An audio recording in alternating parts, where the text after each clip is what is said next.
2025 ခုနှစ်အတွက်ပေးအပ်ချီးမြှင့်မဲ့အကယ်ဒမီဆုပေးပွဲမှာအကယ်ဒမီရနိုင်တယ်လို့သိကြနေတဲ့နာမည်စာရင်းတွေပေါက်ကြားလာမင်္ဂလာပါပရိသတ်ကြီးရှင်2025 ခုနှစ်အတွက်အကယ်ဒမီထူးချွန်ဆုပေးပွဲအခမ်းအနားကြီးကိုတော့ဒီကနေ့ဖေဖော်ဝါရီလ9ရက်နေ့နေပြည်တော်မှာကျင်းပပြုလုပ်သွားမှာပဲဖြစ်ပါတယ်ယခုနှစ်အကယ်ဒမီဆုချီးမြှင့်ပွဲမှာတော့ဇာတ်ကားကောင်းတွေအများကြီးရှိနေတာကြောင့်ဇက်ပုတ်ဆက်ရန်တရုပ်ဆောင်တွေအနေနဲ့အားပြန်ရမယ့်နှစ်တစ်နှစ်လို့ပြောရမှာလည်းဖြစ်ပါတယ်အကယ်ဒမီဆိုတာနှက်ကြီးတယ်ဆိုတဲ့စကားအတိုင်းပဲနာမည်ကြီးတယ်ဆိုတိုင်းလေတကယ်ပေးအပ်တဲ့အချိန်မှာတော့လွဲချော်သွားတဲ့သူတွေလည်းဒုနဲ့အဒီရှိနေပါတယ်။ဒါပေမဲ့အခုတစ်ခါမှာတော့အကယ်ဒမီဆုပေးပွဲမှာဆုရရှိမဲ့သူတွေရဲ့နာမည်စာရင်းတွေပေါက်ကြားလာခဲ့တာပဲဖြစ်ပါတယ်။အကယ်ဒမီဆုပေးပွဲမှာပရိသတ်တွေရဲ့စိတ်ဝင်စားမှုအမြင့်တက်ဆုံးဖြစ်တဲ့အမျိုးသားဇာတ်ဆောင်ဆုကိုတော့နာမည်နှလုံးနဲ့မင်းသားရမှာတည်ကြတယ်လို့သတင်းတွေထွက်ပေါ်လာခဲ့တာဖြစ်ပြီးဒီနှစ်အကယ်ဒမီဇာတ်ကားတွေထဲမှာတော့တရုတ်ဆောင်နေတူမြင့်မြတ်နေဝင်ရုံလေးအဆိုပါ၄ယောက်ထဲကတယောက်ရမှာတည်ကြနေခဲ့ပြီးပေါက်ကြားလာခဲ့တဲ့နာမည်နှလုံးနဲ့အကယ်ဒမီဆုရှင်ကတော့မြင့်မြတ်ဖြစ်တယ်လို့အတိအကျထွက်ပေါ်လာခဲ့တာလည်းဖြစ်ပါတယ်။ဒါအပြင်အမျိုးသမီးဇာတ်ဆောင်ဆုကိုလည်းနာမည်လေးလုံးနဲ့မင်းသမီးဆိုပြီးတော့ထွက်ပေါ်လာရာကနေတရုတ်ဆောင်ဝတ်မုံရွှေကြီးဆိုပြည့်သစဉ်ရတနာဘူဆိုပြီးတော့ထွက်ပေါ်လာခဲ့ပြီးတဲ့နောက်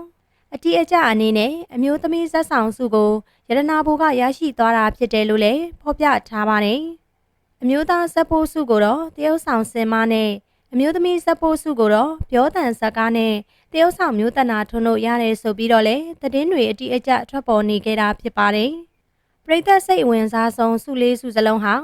အခုလက်ရှိအရန်ကိုနာမည်ကြီးနေတဲ့တရုတ်ဆောင်နေတိုးပါဝင်တရုတ်ဆောင်ထားတဲ့မြစ်လက်တက်ပေမဲ့ရေစီးကကျန်းတဲ့ရုပ်ရှင်ဇာတ်ကားတွေကတဆုမှမပါဝင်ဘူးလို့လည်းသိရှိရပါတယ်။အခုလိုအကယ်ဒမီနာမည်စာရင်းတွေပေါက်ကြားလာတာနဲ့ပတ်သက်ပြီးပရိသတ်တယောက်ကလည်းတကယ်လို့ပေါက်ကြားလာတဲ့သတင်းသာမှန်ခဲ့ရင်ရုပ်ရှင်အစည်းအရုံးဥက္ကဋ္ဌက100%အပြည့်မကင်းပါဘူး။အကဲဖြတ်ဥက္ကဋ္ဌအင်တာဗျူးတစ်ခုဖြေထားတာတွေ့တယ်။မိမရှာကာရိုက်တာကိုသူ့အနေနဲ့သဘောမကျဘူး။တခြားသူတွေအတူယူမှာစိုးလို့တယ်ဗုဒ္ဓရဲ့အစုံအမတွေနဲ့လည်းမညီညွတ်ဘူးဆိုပြီးတော့ဖြေထားတာတွေ့တယ်။ဒီနားမှာတခုသုံးသပ်ချင်တာကဗုဒ္ဓကမိမရှာပုံစံယောက်ျားချင်းပုံစံတွေကိုရှုံချခဲ့တာမရှိပါဘူး။ကံကံဤအကျိုးကိုလှုပ်ခဲ့တဲ့အကျိုးသာကိုစီပြန်ရောက်လာခြင်းသာဖြစ်တယ်။သူများသားသမီးကိုမပြတ်စည်းခြင်းနဲ့အစွဲလန်းကြီးပြီးဆူတောင်းမမဖို့သာဟောကြားတော်မူခဲ့တာပါ။ဥက္ကဋ္ဌပြောကြားပုံကတခြားဘာသာရေးအယူအဆနဲ့တူညီနေပါတယ်။အမှန်ဆိုရင်ဥက္ကဋ္ဌလုံနေပြီးလူသိရှင်ညာဒီလိုမဖြစ်သင့်ဘူးထင်ပါတယ်။အကဲဖြတ်နေရာမှာထိုင်ပြီးအနုပညာအရေးအချင်းပြေးဝလားမပြေးဝလားမခွဲခြားတတ်ဘဲနဲ့တကူတော့ကြိုက်ချင်းမကြိုက်ချင်းကိုဦးစားပေးလို့မရပါဘူးဟုဆိုကောင်ပြောပြထားတာလည်းဖြစ်ပါတယ်။ပရိသတ်တွေသဘောကျနှစ်သက်ခဲ့ကြတဲ့မြစ်လက်တက်ပေမဲ့ရေစီးကကျန်းတဲ့ရုပ်ရှင်ဇာတ်ကားမှာတော့တရုတ်ဆောင်နေတို့ကမိမရှာတယောက်အနေနဲ့ပြပြပြင်းတရုတ်ဆောင်ထားတာဖြစ်ပြီးအဆိုပါဇာတ်ကားနဲ့တရုတ်ဆောင်နေတို့ကိုအမျိုးသားဇာတ်ဆောင်ဆုရဖို့အတွက်နေတိုးရဲ့ပရိသတ်တွေကမျှော်လင့်ခဲ့ကြပေမယ့်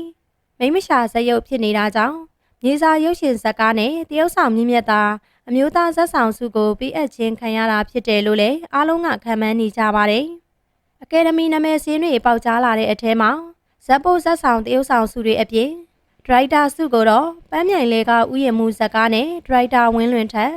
ဇညွန်းဆုကိုတော့မြစ်တာပကံမြေဇာတ်ကားနဲ့ငိမ့်မင်း